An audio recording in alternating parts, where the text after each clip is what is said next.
সময় যে এক আশ্চর্য ঘটনা ঘটবে কখনোই ভাবতে পারিনি। দেখো ভোরতে চললো, 5টা বাজতে যায়, উঠে পড়েছি। আর এই যে সব পুজোর জোগাড় যন্ত্র এখানেই রয়েছে, সব বাসনপত্র ধোয়া বটি, সব বাজার হাট, ফল টল যা আছে সব এখানেই রয়েছে। একটু পরে 6টার মধ্যে ঠাকুরমশাই চলে আসবে, তো আমি তাড়াতাড়ি আমার কাজগুলো সেরে নিই। বাসনপত্রগুলো আছে, মাজতে মাজতে মনে পড়েছে যে ভিডিওটা একটু করা যাক, তাই এই যে এখন বাসনপত্রগুলো মেজে নিচ্ছি। এখন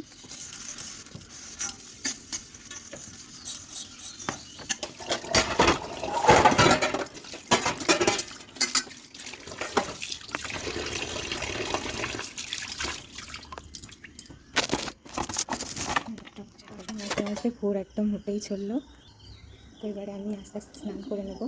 স্নান করে রেডি হই আস্তে আস্তে ঘরগুলো গুছিয়ে ফেলছি, বিছানাগুলো জানলা খুলে দিয়েছি। এই দেখো জানলা শুকলা হয়ে গেছে, পুরো হয়ে গেছে। তাই ফোনটা দাঁড়া,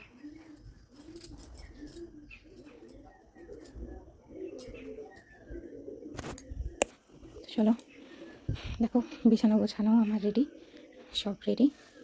এবার ঘরদোর মোছার পালা। ঘরদোর তো আমি মুছবো না, আমার বরমশাই এসে, আর আমি এবারে স্নানটা সেরে নিই। তো চলো দেখা হচ্ছে। স্নান করে চলে এসেছি, এখন সিঁদুর করবো। সিঁদুর করে তারপরে পুজোর ওখানে গিয়ে বসবো। চলো আসছি। আর যেমন কথা তেমন কাজ, 6টা বাজতে না বাজতেই ঠাকুরমশাই চলে এসেছে। আর আমাদের এখানে ঠাকুরমশাই একদম টাইম টু টাইমই চলে আসে, একটুও দেরি করে না। সে যখন বলবে তখনই চলে আসে। তো আমিও বরকে বললাম এবার স্নানটা করে নাও। স্নান করে এসেই বড়মশাই আমাকে আলতা পরাতে বসে গেছে, কেননা যখন দেখেছে আমার পায়ে আলতা নেই, তো সে বলছে আগে আলতা পরনি কেন তুমি বসো, আমি আলতাটা আগে পরিয়ে দিই, তারপর পুজোর ওখানে যাবে। তো সেও তাড়াতাড়ি স্নান টান করে তাড়াতাড়ি আমাকে আলতা পরাতে বসে গেছে। বরমশাই আমাকে আলতা পরিয়ে দিচ্ছে বলে তোমরা কেউ খারাপ মন্তব্য করো না, কেননা ও আমাকে আলতা পরাতে সত্যিই খুব ভালোবাসে। ওর জন্য সবসময় বেশিরভাগ টাইমটাই ওই আমাকে আলতা পরিয়ে দেয়, মানে যখন পুজো আর্চা বলো সব কিছুতেই ওই পরিয়ে দেয়। এর আগেও ভিডিও পোস্ট করেছিলাম, অনেকেই অনেক খারাপ মন্তব্য শুনেছি, তো তাতে আমার বরমশাই বলো আমার বলো কিচ্ছু যায় আসে না, যার যেমন মানসিকতা সে তেমনই তো বলবে বলো। তো যাই হোক, কেমন পরিয়েছে আলতাটা অবশ্যই কমেন্টে জানিও। তারপর ঘর থেকে বেরিয়ে দেখি পুজোর জোগাড় সবটাই শুরু হয়ে গেছে। তো এই দেখো ইনি হচ্ছেন পাশের বাড়ির দিদা, ইনিও এসেছিলেন, একটু পুজোর জোগাড় করে দিচ্ছিলেন। তারপর বরমশাই আর দিদা মিলে দুজন মিলেই করে দিচ্ছিল। শাশুড়ি মাও ছিলেন, কিন্তু ভিডিওর এখানে নেই, পাশে ছিলেন। তো সবাই সব কিছু জোগাড় করছে, আমি হাত দিতে পারছি না কেন সেটা তোমাদের পরে জানাবো। তারপর বরমশাই দেখলো মায়ের পায়ে আলতা নেই, তো বললো যে তুমি আলতা পরোনি। তারপর ও কি করলো, কাপটা এনে তাড়াতাড়ি আলতা পরাতে বসে গেল। সব দিকেই চোখ আছে, আমার পায়ে যেমন আলতা নেই দেখতে পাচ্ছি না তো পড়েছে, সেরকম তার মায়ের পায়েও যখন আলতা নেই। আমি ওকে বললাম যে মা পরেনি আলতা, মাকে পরার সময় হয়নি, ওই কারণে ও মাকে বসেছে আলতা পরাতে। মা বলছে পরবে না, বলছে না আলতা পরতে হয়, বাড়িতে পুজো, আলতা পরো। সকালবেলা স্নান করেছো না? মানে ওর সব দিকে ধ্যান আছে, এই জিনিসগুলো না আমার খুব ভালো লাগে। তো মাকেও আলতা পরিয়ে দিচ্ছিল, এটা দেখেও আমার খুব ভালো লাগে। তাই এই মোমেন্টটা আমি একদম ক্যামেরাবন্দি করে রেখেছি। তো তারপর বরমশাই আম পাতাগুলো ঘরের সামনে ঝুলিয়ে দিচ্ছিল গেটের ওখানে। আর এটা দেখো ওই আম পাতা, তুমি দুধটা দেখে আসো কি গো, কিন্তু দেখতে বেশ অরিজিনালের মতো, বেশ সুন্দর। আর ইনি হচ্ছেন আমার শ্বশুর মশাই, ইনিও হাতে হাতে করে দিচ্ছিলেন। তারপর বরমশাই দুধ আনতে গেছিলো, তাই দুধ নিয়ে চলে এসেছে। দেরি হচ্ছিল দেখে আমি বললাম যে তুমি দুধটা গিয়ে নিয়ে এসো, নাহলে পুজোয় দেরি হয়ে যাবে, যেহেতু এত সকালে পুজো। তখন প্রায় 6:30 এরকম বেজে গেছে, তো দুধটা তখন এখনও পর্যন্ত দেওয়া হয়নি বলে, দিয়ে যায়নি বলে ও গেছিলো দুধ আনতে। তো ঠাকুরমশাইকে বলে দিচ্ছিলাম কোনটায় গল্প আছে না আছে সেগুলো বলে দিচ্ছিলাম। তো আমি তো কোনো কিছুই ধরতে পারিনি। তো এটা হচ্ছে পাশের বাড়ির দিদা, আর এই দুধটা হচ্ছে মনসা পুজোর জন্য। আমাদের বাড়িতে নিয়ম আছে, আগে মনসা পুজো হবে, তারপর সমস্ত আগে পুজো হবে। দুধটার জন্য অপেক্ষা করছিল, দুধটা আসা মাত্রই ঠাকুরমশাই চলে গেল আমাদের মনসা মায়ের মন্দিরে পুজো দিতে। এই যে এইটাই হচ্ছে আমাদের মনসা মায়ের মন্দির, আগে মনসা মায়ের পুজো হবে, তারপর অন্যান্য পুজো হবে। তো ঠাকুরমশাই চলে এলো মনসা মায়ের পুজো করতে। কামদং ওং মাং মনসা দেবো ইয়া গচ্ছ ইয়া তিষ্ঠ সন্নিধি। মনসা মায়ের পুজো শেষ করেই উনি নারায়ণ পুজোর এখানে চলে এলেন। এসেই নারায়ণ শিলাকে আগে উনি স্নান করিয়ে নিলেন। নারায়ণ পুজোর দিনে তারকেশ্বর থেকে আনা শিবলিঙ্গ ঠাকুরকেও আমি সেদিন প্রতিষ্ঠা করেছিলাম। তারকেশ্বর থেকে এনে বাড়িতে রেখে দিয়েছিলাম। এটা ঘি ভেবেছিলাম দিলেই যে এই চৈত্র কালারটা মাসেই বলছিল না যে ঠাকুরকে ঘি দিলেই কালার উদযাপন পাল্টে করব। যাবে। তো দেখো ওই এই দেখো কালারটা শিবলিঙ্গটা পাল্টে গেল। একদম আসল দেখলে? পাথরের, তাই দেখেছো প্রথমে অ্যাশ কালার ছিল, এটা যেই হচ্ছে ঘি আসল মাখানো পাথর, হলো আসল তখনই পাথরে এটা এটা কালো হয়। হয়ে গেছে। তোমরা আর যখনই যেগুলো শিবলিঙ্গ নকল পাওয়া কিনবে যায় এটা বাজারে, দেখে এখানে অবশ্যই পাওয়া কিনবে। যায়, শিব ঠাকুরটা সেগুলোই যেন, হয়। শিবলিঙ্গটা যেন এক পাথরের হয়। ওগুলো অনেক সময় টুকরো টুকরো করে হয়, তো টুকরো টুকরোগুলো যেগুলো হয় সেগুলো কিন্তু আসল পাথরের নয়। আর এই যে দেখো, এই যে পাথরটা, এটা হচ্ছে আসল পাথর। যখনই ঘি মাখাবে তখনই সেটা কালো হয়ে যাবে। ঘি মাখানোর আগে পর্যন্ত কিন্তু এর কালারটা ওই সাদা সাদা অ্যাশেজ কালারের ওরকম হয়ে থাকবে। তোমরা ভিডিওতে দেখতেই পেলে যে পুরো দেখো শিবলিঙ্গটা কত সুন্দর ঘি মাখানোর পর কালো হয়ে গেছে। যখনই কিনবে তখনই এটা কিন্তু দেখে অবশ্যই কিনবে। মৃত্যু মুখ্য মমৃতাং নমো নমঃ। পুরোটাই দিয়ে দিই। পুরোটা দিয়েছেন? প্লেন দিকটা ওপর দিকে থাকে, উল্টো ভাবে দিতে হয়। মহাপাপ পরম দেব মকরায় নমো নমঃ। নমঃ শিবায় নমঃ। নমঃ শিবায় নমঃ। নমঃ শিবায় নমঃ। নমঃ ত্রিশূলহস্তায় নমঃ। নমঃ ডুম্রহস্তায় নমঃ। নমঃ পিনাকহস্তায় নমঃ। নমঃ বজ্রহস্তায় নমঃ। নমঃ দন্ত পাশা শিপানয় নমঃ। এতে গন্ধপুষ্পে নমঃ। শিবাদি পঞ্চদেবতা গণে ভৈ নমঃ। যা যা মনস্কামনা আছে ঠাকুরের কাছে বলুন। আজ থেকে তোমাকে এখানে প্রতিষ্ঠা করলাম। যা যা মনস্কামনা আছে ঠাকুরের কাছে বলে। শিব ঠাকুর প্রতিষ্ঠাও হয়ে গেছে, নারায়ণশিলাকে স্নান করানোও হয়ে গেছে। এবার ঠাকুরমশাই পুরো পুজোটি শুরু করবেন। তো পুজোটি শুরু করার আগে আরও একটা এবারের নিয়ম আছে, যে আমরা জানি যে আমার বাপের বাড়িতে ওদিকে যতদিন জেনে এসেছি যে সে আটা ওই সব গামলাতে রেখে দেওয়া হয়, লাস্টে পুজোর শেষে আমরা বাড়ির লোক সিন্নিটা মেখে নিই। কিন্তু এখানে সেটা নয়, এখানে সম্পূর্ণটা ঠাকুরমশাই মেখে সিন্নিটা দেয়, তারপর পুজো শুরু হয়। এটাই এখানের নিয়ম। দুটো, তিনটে, চারটে, পাঁচটা, তাড়াতাড়ি করো, ছটা, সাতটা, আটটা, নটা, দশটা, 11টা, 12টা, 13, 14, 15, 16, 17, 18, 19, 20, 21, 22, 23, 24, 25, 26, 27, 28। ঠিক আছে, 28। হ্যাঁ হ্যাঁ দিলাম। পুজো শুরু হতে না হতেই বরমশাই যজ্ঞের কাঠগুলো কেটে রাখলো। তো তারপর পুরোপুরি পুজো একেবারে সম্পূর্ণ ঠাকুরমশাই সব নিজের মতো করে সাজিয়ে নিয়ে পুজো আমাদের শুরু হলো। জয় সত্যনারায়ণ ঠাকুরের জয়।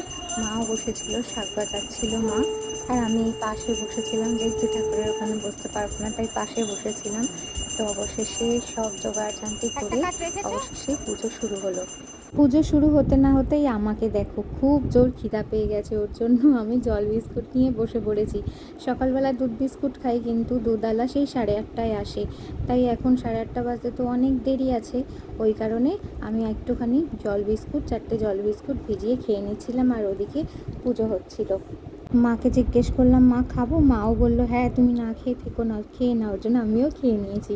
আর এদিকে পুষ্পাঞ্জলিও শুরু হয়ে গেল। মা আর বরমশাই পুষ্পাঞ্জলি দিতে শুরু করলো। যা যা মনস্কামনা আছে ঠাকুরের কাছে বলুন। তোমার জন্য যেটুকুনো আয়োজন করতে পারি তাতে তুমি সন্তুষ্ট হও। ঘরে সুখ দাও, শান্তি দাও, প্রতিবছর অর্থ দাও, প্রতিবছর দাও, যশ দাও, খ্যাতি দাও। সর্বাগ্যে প্রণমী দেব সত্যনারায়ণ, দুঃখ দারিদ্র বহু কর পরিত্রাণ। প্রণমী কমলা। এদিকে এখানে পুজো হচ্ছে, আর ওই যে ওই দেখো এই পায়রাগুলো এখানে কি মারামারি করছে, কি ঝাপটাঝাপটি করছে। সারা দিন যে এত জ্বালায়, সবাই বলে পায়রা থাকা শুভ, ঠিক আছে, খুব ভালো কথা, পায়রা থাকা শুভ, কিন্তু সারা দিন যা জ্বালাতন করে, সারা বাড়িতে পুরো পটি করে করে করে সব জায়গায় রেখে দেয়। এগুলো কে সামলাবে বলো? এগুলো সবসময় পরিষ্কার করা সম্ভব? বাসন টাসন সব কিছুতে এগুলো করে পায়খানা করে রেখে দেয় এরা, মানে কি আর বলবো। পুষ্পাঞ্জলি হয়ে যাওয়ার পর বরমশাই আর শাশুড়িমা ঠাকুরকে প্রণাম জানালেন। প্রণাম জানানোর পর এবার শুরু হলো অঞ্জলি।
শান্তি সর্ব দুঃখের শান্তি মাগত পাপতত্রয় ওম বাস্তু শান্তি ওম সর্বরোগ শান্তি সর্ব দুঃখের শান্তি ওম বাস্তু শান্তি।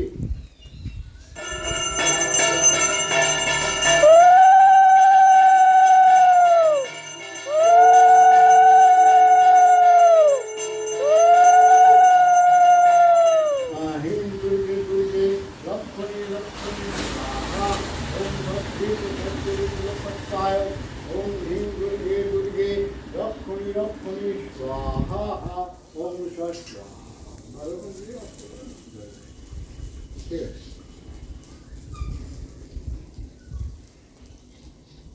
যজ্ঞের মধ্যে এক অদ্ভুত জিনিস দেখতে পেলাম। এই দেখো কলাটা এমনভাবে ফেটেছে, সেটা একটা চোখের আকার ধারণ করেছে, মনে হচ্ছে একদম একটা চোখ। দেখো তোমরা, মানে এটা জানি না ভালো কি না খারাপ, কিন্তু জানি না, ভগবান যা করবেন ভালোর জন্যই করবেন। তো এটা একটা অদ্ভুত, আমি কোথাও দেখিনি, এই প্রথম দেখলাম এখানে।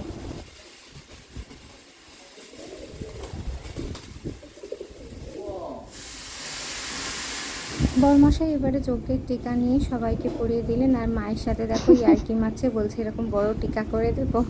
তো তারপরে আবার আমাকে এসে পড়ালো, দেখো আমাকেও বলছিল, তো আমার টিকটা বেশ সুন্দর করিয়েছে। তারপর ঠাকুরমশাই বাড়ির প্রতিটা ঘরে পুরো শান্তির জল দিয়ে একটা, মানে এটা একটা শান্তি আর কি, খুব ভালো লাগে এটা।